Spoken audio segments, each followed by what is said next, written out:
People still search the woods for the remains of lost children. 16-year-old Sage Winters picked up the bus tokens with shaking fingers and stepped away from the station window, her friends' haunting words playing over and over in her mind like a creepy childhood rhyme. It wasn't the first time she'd heard the warning. Everyone who lived on Staten Island understood the need to keep their eyes on the ground when they entered the woods. But the more she thought about Heather and Dawn repeating those words the previous night, the angrier she grew. Why would they say something so awful instead of trying to comfort her?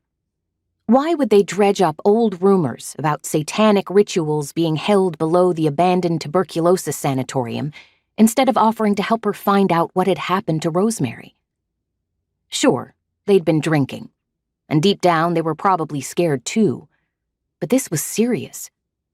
Her twin sister was missing. It didn't mean she was dead. It didn't mean that the urban legend they'd grown up hearing was true. Cropsey was nothing more than a scary story parents told their children to frighten them into behaving and staying close to home. And Rosemary was a patient at Willowbrook State School. She wasn't out wandering the streets where a homicidal madman could pick her up. Doctors and nurses and teachers were taking care of her, making sure she was being properly fed, protected, kept clean, and taught basic skills.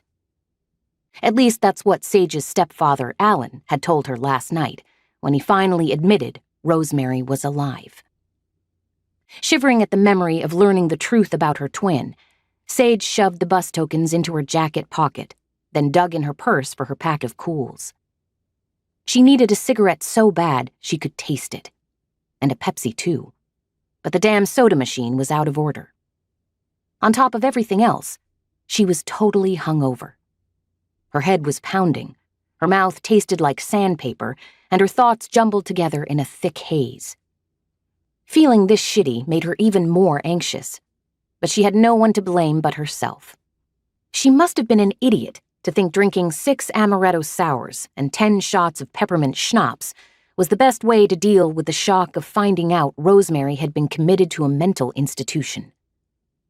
Still rummaging through her purse for her cigarettes, she crossed the grimy waiting area, hurrying past a row of blue plastic chairs as she made her way toward the exit. Considering the weather, it probably would have been a better idea to stay inside the station to smoke, but the place smelled like a urinal, and she didn't want to miss the bus to Willowbrook. The sooner she got on it, the less chance she'd have to change her mind.